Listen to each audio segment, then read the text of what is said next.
everybody, and welcome to episode 35 of my 15 minutes on the Old Folks Boogie 2 channel. It is February 4th, 2020, and this is episode 35. In case you've never seen me before, my name is John, and I do this every night for 15 minutes. I talk about whatever I feel like talking about, and then I plug it in. No editing, nothing. Whatever comes off the top of my head is what shows up out there. So far, it's been 35 days of this, and it's quite a learning curve, learning how to, not so much the uploading to YouTube, although there's still a lot to learn about that. I don't know how to put links in yet. There's still a lot I have to figure out. And last night I ran an experiment, and I filmed on my filmed the whole thing on my Note 9, which worked. I guess it worked out fine. I didn't like the white balance. I didn't like the color. I didn't like much of anything about the way the colors were portrayed, or with but I like the way it follows and does other things because I had it attached to the DJi Mobile 3 gimbal. However, and tonight I actually was going to set it up and use it in this direction. I was going to take and utilize it to shoot the 15 minutes while at the same time shooting from behind me with my Nikon so that other people could see what that looked like and how it moved. But when I went to turn it on, it would not connect to my phone. It just wouldn't do it. I don't know what the story is, and I don't even know how to reset it. So I don't have enough time to play around with it and still get 15 minutes in and get it uploaded to YouTube, so I'm not going to be bothered with it tonight. After we're done this and I'm finished my job for the night, which is getting this uploaded, I will take some time and start to look into it. I have it charging now, maybe figuring, who knows. I mean, there doesn't seem to be any reset switch or any way to pop the battery out and reset the whole thing, because it seems that the Note 9 can see it. It's a Bluetooth connection, and it can see it, but it won't pair for some reason. It was doing just fine, and then it actually did it once yesterday. And then I was playing around with it, so I uninstalled and reinstalled the software, and that seemed to kick it, and it was working fine. Worked fine for last night's video. Tonight, on the other hand, no matter what I've done, I tried reinstalling, I tried everything. So far, not everything, because I don't know everything, but I've tried a lot, and it hasn't worked. So it may be going back the way it came. If I can't get it to function correctly and reliably. I don't need something that doesn't function reliably. But anyway, that being said,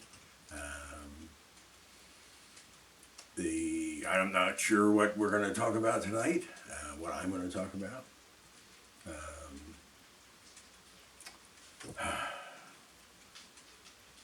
It's a really slow night for me.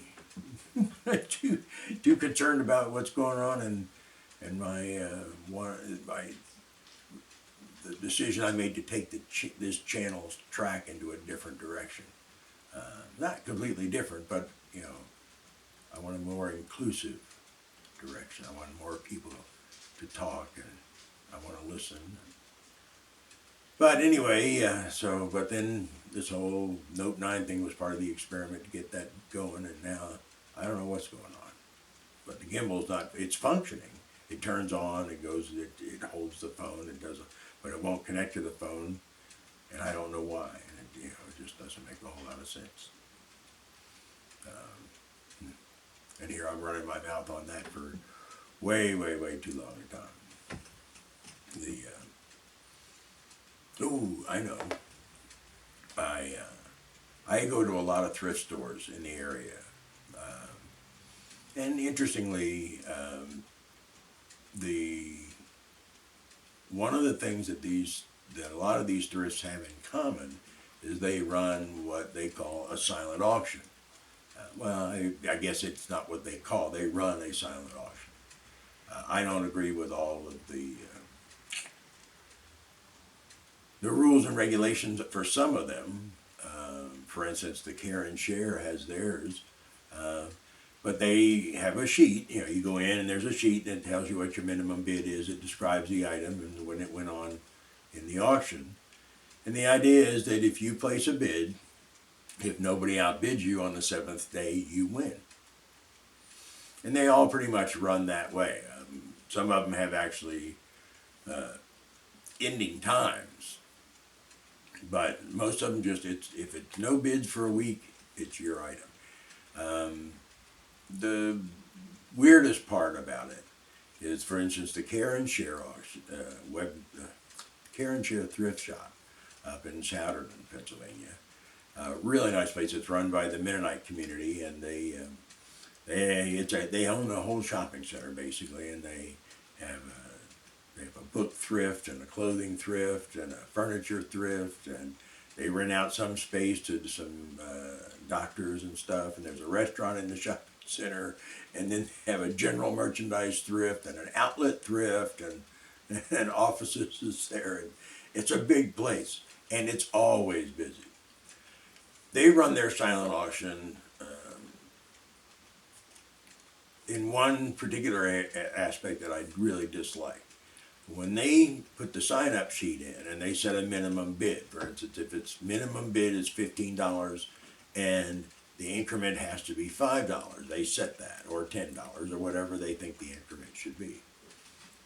However, for this particular, for the Care and Share, if the minimum bid is $15 and the raise is $5, you have to bid $20, because they consider their minimum bid, which isn't right at all. The auctioneer can't bid, but they do it anyway. So you have to bid $20 for a $15 minimum bid, or sometimes if the limit's $10, you have to actually bid $25 because they won't accept the $15 bid.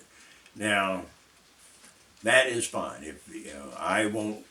When that's the case, I won't place the first bid because I think that's. But if somebody else has already bid on it and I'm only having to outbid them, and I don't have to, somebody else has already taken that hit, and if I think the item is worth it, then I might go ahead and bid, and I won that way. But I just think it's a rude way to do things. Well, hello. I don't know. The dog just came in for a visit. You want to go lie down? Go ahead. Angie, never mind. Go on. I don't know what you do. Anyway, now on the other hand, the Nova Thrift, which is over in Dublin, over on 313 here, their silent auction, if the minimum bid is $10, and nobody else's bid, you can win that item for $10. Or you can bid $10. You don't have to. If the increment's $5, you don't have to bid $15. You can bid $10, then the next person's going to have to bid $15, and they don't try to own the minimum bid. They just put down what it is. But they, if somebody bids it, if they're the first one to see the item and the first one to bid on it, that's it. I mean, it doesn't change a whole lot of things, but I think it's the more reasonably fair way to do it. And I've never known of an auctioneer anywhere that sets the minimum bid. And for instance, I told them at the Mennonite community when I first started up there at the Care and Share, and I said, this isn't, what you're saying is, if nobody bids on this item because you have the minimum bid at 15 and you require 25, and if nobody bids, are you going to pay the 15 into the kitty and take it home? What are you going to do? I mean, so if it doesn't bid, if nobody wins, nobody bids on it. I mean, you set your minimum bid, you got your minimum starting bid and your minimum increment, and nobody wants to deal with it because they don't think the item is. So when nobody bids, are you going to be the bidder? And they're, oh, well, no. Yeah. It just doesn't work right. I mean, doesn't feel right.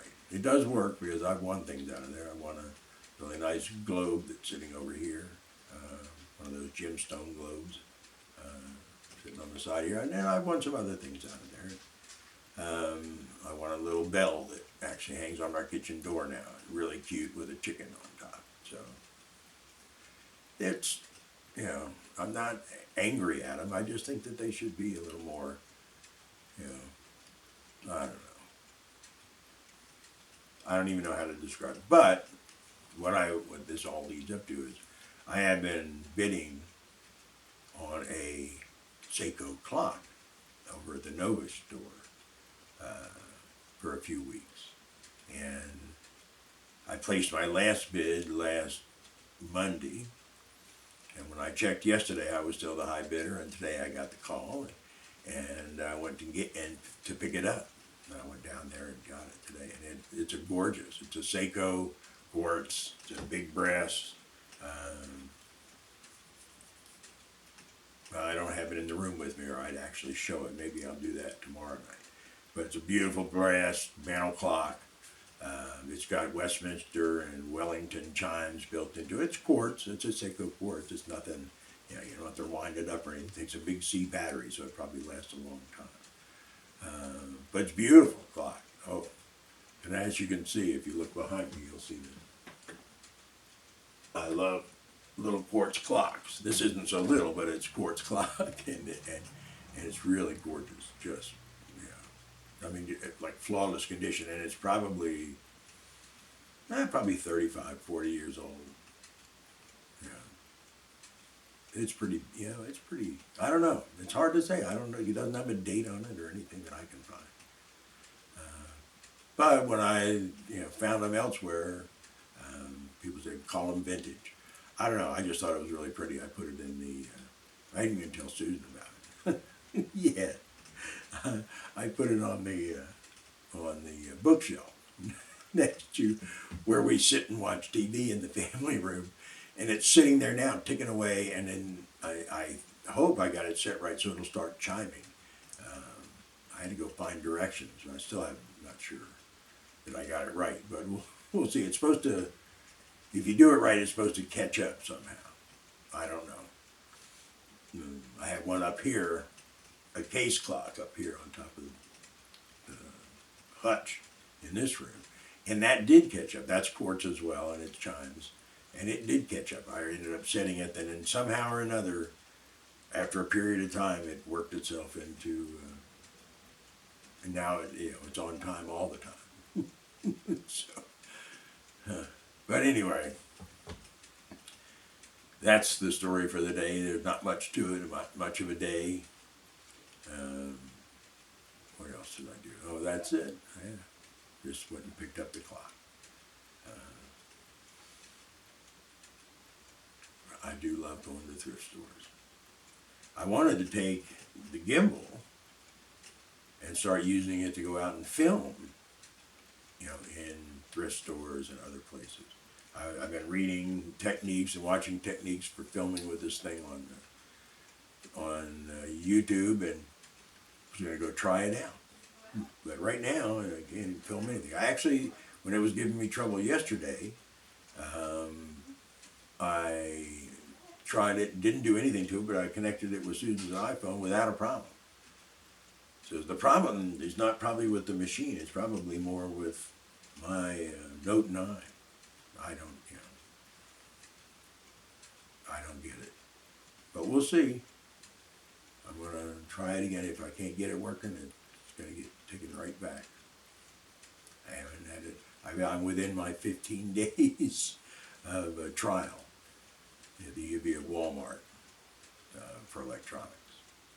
So anyway, so tonight's 15 minutes is up. We are complete. I'm down to my last 21 seconds now, so we're going to start the countdown to say goodnight.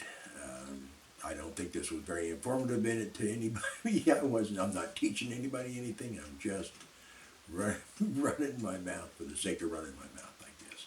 I said I'd do this for a year, and I'm going to try. Good night. Take care.